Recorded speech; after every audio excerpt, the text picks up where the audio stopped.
السلام علیکم ورحمۃ اللہ وبرکاتہ۔ بھاگلپور سے کچھ بچے پڑھنے کے لیے جا رہے تھے اتر پردیش۔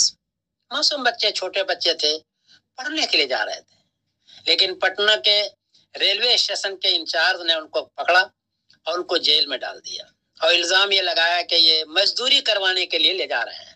اس میں ایک عالم بھی تھے، ان کو بھی جیل میں ڈالا، حالانکہ وہ مزدوری کرنے کے لیے نہیں جا رہے تھے۔ یہ چھوٹے بچے غریب ہے، مسکین ہے، کھانے کو کی پریشانی ہے، تو مدرسے میں جا کے یہ پڑھتے بھی ہیں، کھانا بھی کھاتے ہیں، اس کو جا رہے تھے وہ، ان کو لیکن جیل میں ڈال دیا، اور یہ الزام لگایا کہ اس کو مزدوری کرنے کے لیے جایا جا رہا ہے۔ حالانکہ وہ جانتے ہیں کہ مزدوری کرنے کے لیے ان بچوں کو نہیں لے جایا جا رہا ہے، بلکہ پڑھنے کے لیے یہ لے جا رہے ہیں۔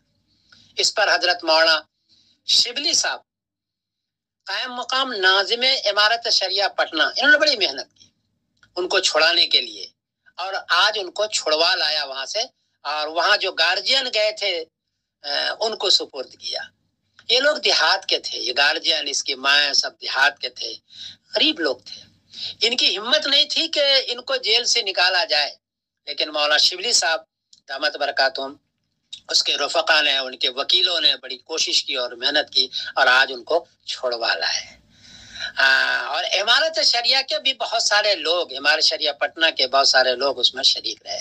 میں ان سب کا شکریہ ادا کرتا ہوں، مولانا شبلی صاحب کا بھی، ان کے وکیلوں کا بھی، امارت شریعہ کا بھی، کہ ان معصوم بچوں کو انہوں نے چھڑوایا۔ ان ماؤں کی ہمت نہیں تھی کہ وہ چھڑوا سکے۔ میں خصوصی طور پر ان کا شکریہ ادا کرتا ہوں دل سے۔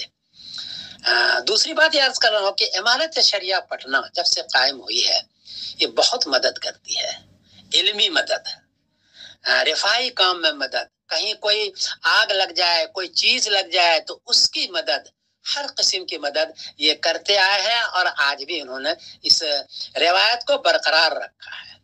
مجھے بڑی خوشی ہوئی۔ ہمارے مولانا مجاہد السلام رحمۃ اللہ علیہ، مولانا نظام الدین صاحب رحمۃ اللہ علیہ جس زمانے میں تھے، اس زمانے میں بھی اس قسم کا کام بہت زوروں پر وہ کرتے تھے، سب کی مدد، خاص طور پر جو کس طرح آپ زندگی گزاریں گے مسلمان ہو کر کے، ان کا مشورہ، ان کا پلان بہت کرتے تھے۔ یہ ہمارے پچھلے زمانے میں مولانا ولی صاحب رحمانی رحمۃ اللہ علیہ تھے، وہ بھی کرتے تھے، آج بھی اس پر اس کو برقرار رکھا، تو مجھے بڑی خوشی ہوئی۔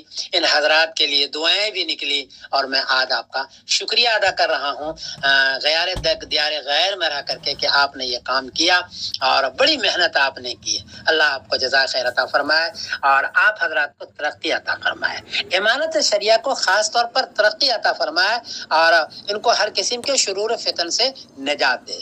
میں پھر شکریہ ادا کرتا ہوں، اور ان کی ترقی کے لیے دعائیں کرتا ہوں۔ میں سمیر جن بول رہا ہوں۔ السلام علیکم ورحمۃ اللہ وبرکاتہ۔